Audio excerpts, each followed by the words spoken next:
দিন দিন আমরা যত ডিজিটাল হচ্ছি পাল্লা দিয়েই তার সঙ্গে সাইবার প্রতারণাও বেড়ে চলেছে।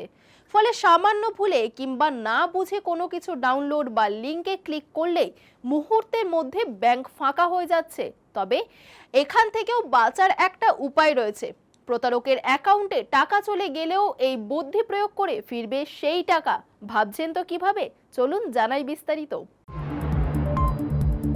প্রতারণার পরে প্রতিটি মিনিটের গুরুত্ব আছে, তাই লেনদেনের পরপরই অভিযোগ করলে টাকা অন্য কোথাও বেরিয়ে যাওয়া থেকে আটকানো সম্ভব। তবে দেরি হলে টাকা অনেক অ্যাকাউন্টে ঘুরে যায়, যার ফলে পুনরুদ্ধার কঠিন হয়ে পড়ে। তাই দ্রুত প্রতিক্রিয়া জানানোই সবচেয়ে বুদ্ধিমানের কাজ।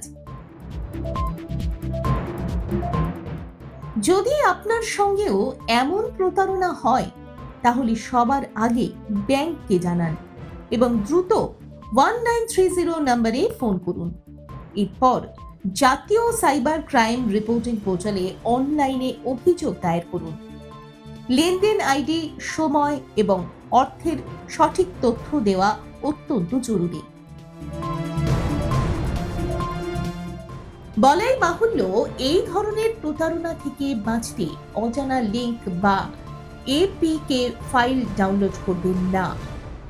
ব্যাংক বা চালান সম্পর্কিত মেসেজে বিশ্বাস করবেন না। অ্যাপ শুধুমাত্র অফিসিয়াল প্ল্যাটফর্ম থেকে ইনস্টল করুন। ফোনে থাকা সন্দেহজনক অ্যাপগুলি অবিলম্বে সরান এবং নিয়মিতভাবে পাসওয়ার্ড পরিবর্তন করুন।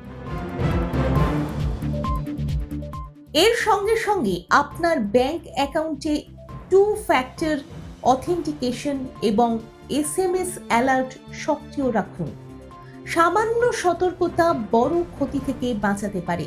মনে রাখবেন, সাইবার জালিয়াতির ক্ষেত্রে সচেতনতা এবং দ্রুত অভিযোগই আপনার সবচেয়ে শক্তিশালী রক্ষা কবচ।